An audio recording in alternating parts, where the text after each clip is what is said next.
काही काही सोसायटी 2-2 लाख रुपयाचं पाणी महिन्याला विकत घ्यायला लागते. हो, खूप वाईट परिस्थिती आहे सोसायटी धारकांची. त्याच्यावरती तो एक मी त्याच्यावरती काम केलेलं आहे आणि चांगल्या पद्धतीने मी काम करू शकतो याची मला खात्री आहे. टँकरचा एक मोठा प्रॉब्लेम आहे सर.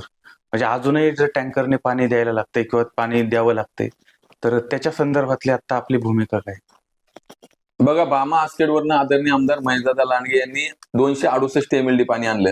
त्यापैकी 100 MLD पाणी आपल्याकडे आलेलं आहे. अजूनही काम चालू आहे. त्यामुळे अगोदरची लोकसंख्या जर आपण पाहिली तर 20-22 लाखावर होती. आत्ताची लोकसंख्या 33 लाखापेक्षाही पुढे गेलेली आहे. निश्चितच पाण्याची अडचण येते.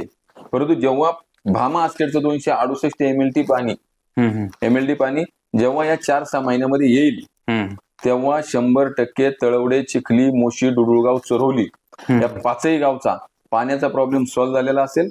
आणि या 5 गावाला जे आता पावनाचं पाणी आपण घेतोय ते जेव्हा पाणी शहरामध्ये फिरवलं जाईल तेव्हा संपूर्ण पिंपरी चिंचवड शहराचा पाण्याचा प्रॉब्लेम सॉल्व्ह होईल.